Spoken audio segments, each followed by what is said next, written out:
O Bolsonaro foi rastejar pro Arthur Lira, implorando aí para intercede por mim para que eu não seja preso. Foi ao encontro com o Arthur Lira em Alagoas, vazou isso para a imprensa, o Arthur Lira foi obrigado a confirmar e tudo mais. E aí, eu finalizei o vídeo aqui ontem falando o seguinte, olha, eu lembrei na hora que estava fazendo o vídeo, eu lembrei, caramba, mas espera aí. O Gilmar Mendes deu uma entrevista, já sabendo desse encontro do Bolsonaro com o Arthur Lira, porque foi depois do encontro. O Gilmar Mendes deu uma entrevista dizendo que a responsabilidade do Bolsonaro é inequívoca, ou seja, não há equívocos, não há dúvidas de que o Bolsonaro é responsável pelos atos terroristas do dia 8 de janeiro. O Gilmar e o Arthur Lira são assim, vamos lembrar, foi o Gilmar Mendes quem salvou o Arthur Lira no lance dos kits de robótica, em que pegaram o assessor do Arthur Lira ali, tem vídeo do dinheiro roubado ali, dinheiro público roubado, tá? Tem todas as provas, o Gilmar Mendes salvou o Arthur Lira. São assim. E aí, o Bolsonaro rasteja pro Arthur Lira, não tenha dúvidas de que o Gilmar Mendes já sabia que o Arthur Lira não deve ter omitido isso, deve ter avisado, eu falei com o Bolsonaro hoje e tal. E o Gilmar vai lá e pá, pancada no Bolsonaro. Aí o Arthur Lira agiu junto aí a governadores de oposição para que o evento pela democracia fosse esvaziado. A notícia daquilo enfureceu os ministros do STF. Ah, peraí. O presidente da Câmara não apenas falta ao evento e avisa menos de 12 horas antes. Não! Ele também ficou aí alguns dias articulando com governadores para que eles não fossem e não mandassem representantes. A coisa é pior. Aí você fala, peraí. Quando o Arthur Lira enfurece o Alexandre de Moraes e o Gilmar Mendes, aí a pedido do Bolsonaro, depois de uma reunião com o Bolsonaro, você acha que quem é que... Onde essa corda vai arrebentar? Você tem numa pontinha o Bolsonaro, na outra você tem o presidente da Câmara dos Deputados e 13 governadores, e aí na outra você tem o Gilmar Mendes, o Alexandre de Moraes e os ministros do STF. É óbvio que o ponto mais fraco dessa corda é o Bolsonaro, mas não tem dúvidas disso aí. Só que tem uma outra coisa. O Arthur Lira, ele articulou ali com os governadores, esses governadores não mandaram representantes e tudo mais, ele acabou não indo ao evento, enfureceu e tudo mais. Sim, só que o Arthur Lira não intercedeu pelo Bolsonaro, não. Pelo contrário, o que ficou a impressão, e ele deixou ficar essa impressão talvez propositalmente, é o seguinte, olha, o Bolsonaro esvaziou o evento pela democracia, o Bolsonaro foi, o Arthur Lira fez isso. Aí o Arthur Lira já soltou, e aí são esses jornalistas da imprensa que são amigos de cada porta-voz de cada grupo, né? Já soltou aí vem imprensa o seguinte, não. Na verdade, o que acontece é o seguinte, o Bolsonaro queria esvaziar o evento, sim. Mas eu queria evitar um evento do PT porque tem eleição para presidente da Câmara e o PT não está apoiando o meu candidato. O candidato do Arthur Lira é o Elmar Nascimento, que é um deputado do União Brasil. E é ele quem o Arthur Lira quer que seja presidente da Câmara. Lembre-se, estou falando aqui há meses. Essa eleição é só em fevereiro do ano que vem.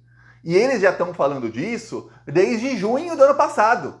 Você fala, pô, mas ficam 17, 18, 19 meses antes da eleição, eles já estão falando disso? Então, é assim que funciona Brasília. Então, Arthur Lira, segundo aí fontes do Arthur Lira que saíram em toda a imprensa ontem e hoje, o Arthur Lira queria o seguinte, olha, eu atuei ali para esvaziar o evento, o Bolsonaro queria esvaziar, sim, mas eu, na verdade, atuei porque eu quero ali vender dificuldade, criar dificuldades para vender facilidades ao governo Lula. Então, eu mostro ali que eu tenho poder também junto a governadores e o governo Lula vai ter que começar a apoiar o meu candidato aqui, porque eu quero que ele seja o candidato. Porque o plano do Arthur Lira é o seguinte, ele sai da presidência da Câmara dos Deputados, mas não perde poder. Ele quer ser o presidente da Comissão de Constituição e Justiça, que é a mais importante. Nenhuma lei passa sem passar por essa comissão.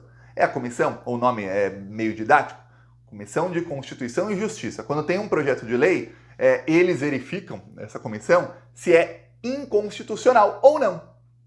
E se é justa a lei. E aí eles vêm, se tem alguma coisa na justiça contra essa lei, jurisprudência, qualquer coisa. Aí eles vêm, projeto de lei, não gostei, nem pauta para votar. Não é que, vamos rejeitar. Não, nem pauta, porque é o presidente quem pauta. Então, se tem o governo que aprovar alguma coisa, vai para essa comissão antes de ir para a presidência da Câmara dos Deputados pautar ou não. Então, o presidente da Comissão de Constituição e Justiça também tem poder. Obviamente, se o presidente da Câmara quiser, ele esvazia os poderes do presidente dessa comissão. Mas, no caso, como o Arthur Lira vai eleger um aliado e quer fazer esse mega acordão, ficaria como está no caso do Rodrigo Pacheco e do Davi Alcolumbre. O Davi Alcolumbre era presidente do Senado no governo Bolsonaro, aí começou a rolar o Bolsolão. O Davi Alcolumbre pegou o cacife político que ele tinha e elegeu o Rodrigo Pacheco, que era senador de primeiro mandato. Ele era senador fazia só 2 anos. Então tem senadores que estão aí há 20, 30. Ele fazia 2 anos já virou presidente.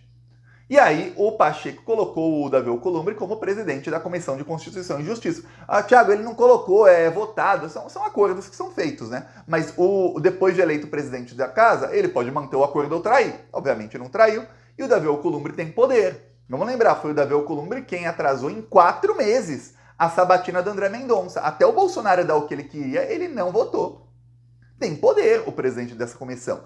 Aí, o Davi Alcolumbre é o principal cotado para ser o novo presidente do Senado novamente, no ano que vem. Já está praticamente pacificado entre os senadores. Vai ser o Davi Alcolumbre, dificilmente vai aparecer um nome aí que vai conseguir cacife político para se meter nisso aí e conseguir ganhar dele. Dificilmente. Mas o governo não tem nenhuma chance de apoiar nenhum outro nome que não seja ele. Pode até, vou me abster disso aqui, vocês que decidam? Pode, mas não tem como apoiar outro nome, como outros governos já tiveram. É possibilidade. O segundo governo Lula elegeu até o presidente da Câmara, era do PT. Então, veja, não tem esse poder o Lula hoje. Aí o Arthur Lira quer fazer o mesmo, então ele vai usar de tudo para pressionar o Lula. Só que nessa, ele joga metade do STF, ou mais da metade, contra quem? Contra o Bolsonaro. Então o Arthur Lira fez 2 coisas. Primeiro, ele não intercedeu junto aos ministros para salvar o Bolsonaro, porque você vai ver os discursos do Gonê, que está alinhado com o Alexandre e com o Gilmar, do Gilmar, 2 entrevistas e depois o discurso do Alexandre de Moraes, o discurso do Barroso, você vai, epa, todo mundo aí falou a mesma coisa. 4, aí, nem vou falar do Lula, tô falando de 4 pessoas que o Lula não pode demitir, 4 pessoas com seus cargos aí, 4 autoridades, 3 são ministros do STF, um deles é o presidente do TSE também, que é o Alexandre, outro deles é presidente do STF e outro é o Procurador-Geral da República. Os 4 têm o mesmo discurso. Não vai sobrar pedra sobre pedra. Todos serão punidos. Todos. Seja militar, não seja, seja rico, seja pobre, seja ex-político ou não. Todos serão punidos e não vai ter pacificação. Isso de, vamos pacificar, vamos baixar a poeira, vamos fingir que nada aconteceu. Nananina não. O Alexandre ainda repetiu o que ele falou 1 ano atrás, só que 1 ano atrás ele citou o Hitler.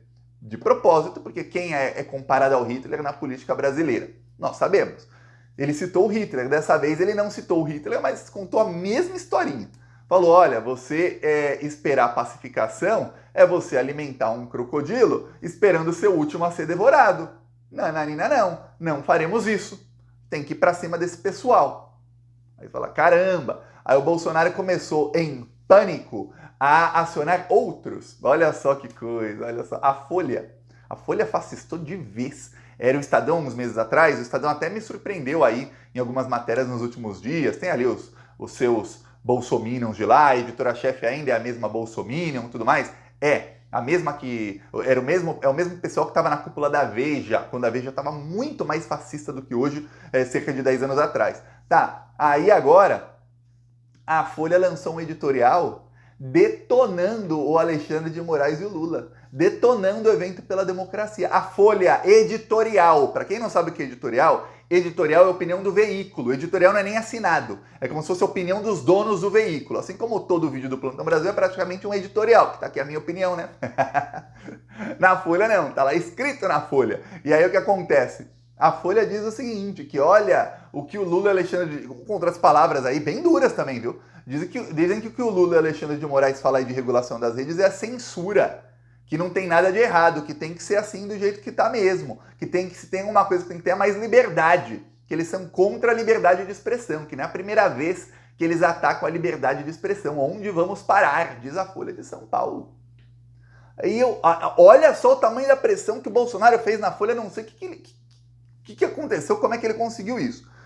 A Folha de São Paulo, assim como a Globo, o Estadão, a Veja, a Jovem Pan, o veículo que você quiser imaginar da grande mídia, eles estão todos babando, salivando pelo PL das fake news, não porque eles querem acabar com regular as redes sociais, mas porque no meio do PL das fake news tem o artigo 32 ali que diz o seguinte: vai ter que ser criada um fundo ali que as redes sociais dão e que vai para o chamado, abre aspas, jornalismo profissional, que são eles.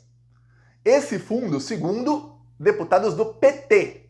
Então, né, gente aí que você fala, nossa, gente alinhada, PT.